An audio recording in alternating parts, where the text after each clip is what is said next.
The last photo. It is Saturday afternoon. Martin and his sister Pam are in Cambridge for the day. They are looking at the beautiful old buildings of this university city. Pam has a camera with her. She likes taking photos and sometimes they are very good. But sometimes they are not very good and Martin laughs at them. It is 5 o'clock. Pam and Martin are going home now. They are tired after their long day. They are in the garden near the bus station. "Let's have a last photo of you," says Pam. "Oh no, not again," says Martin. "Come on," says Pam, "it's the last one. I want to finish the film in my camera."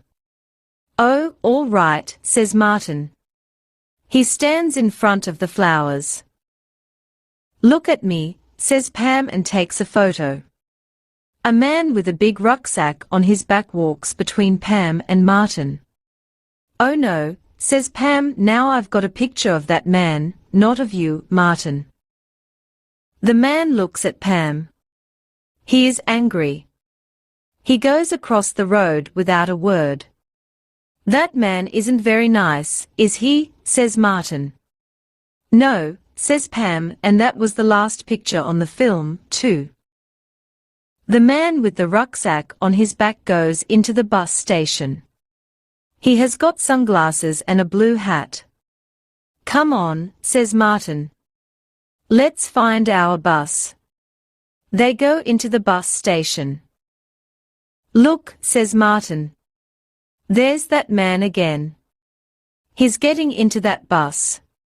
He's going to Aberdeen. That's in Scotland." "Good," says Pam, "far from here and far from me." She is angry with the man. 3 days later, on Tuesday, Pam has got her photos from the shop. "Look at these," she says to Martin. "They are the photos of us in Cambridge." "Oh, these are all very good," says Martin. "But not this last one," says Pam. "Look, it's that man with the rucksack." In the photo, the man is in front of Martin. You cannot see Martin behind the man's rucksack. "Wait a minute," says Martin. "I know that face. It's in the newspaper." "Have you got it?" "Today's newspaper," says Pam. "Yes, it's here." "Why?" "Yes, here he is." "Look at this picture," says Martin. Pam looks at the photo in the newspaper. "Who's that?" she asks. "It says in the paper his name's Alan Rook," says Martin. "And he works in a bank in London. But on Monday morning yesterday morning no Alan Rook. The people at the bank don't know where he is. And they say he's got £100,000 with him. The police are looking for him, too."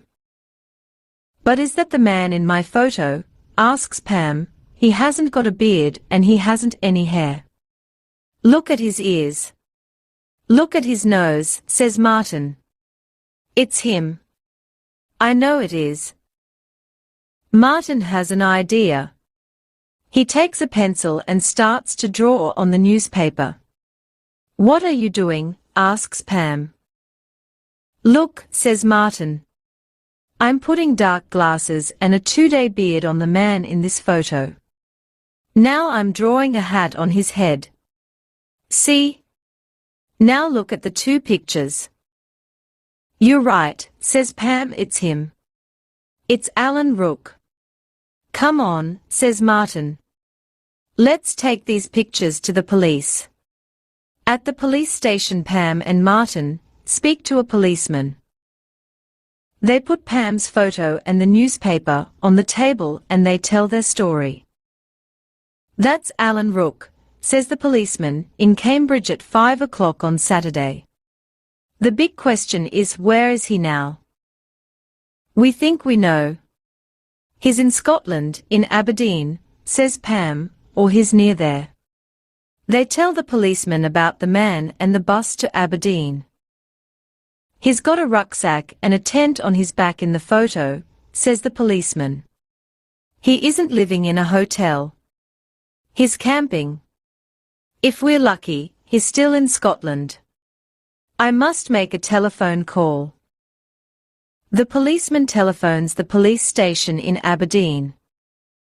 Alan Rook's in Scotland, he says. We think he's camping near Aberdeen.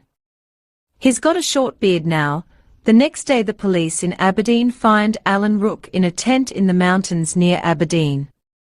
The money from the bank is in his rucksack. The next morning Pam and Martin's story is in all the newspapers.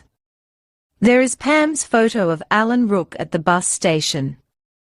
There is a picture of Martin and Pam, too. In the newspaper, it says, Camera girl gets photo of Rook, police in Aberdeen find bank money. The people at the bank are very happy. They give Pam and Martin £1,000. My last photo's a good one after all, laughs Pam. Now I can buy a very good new camera.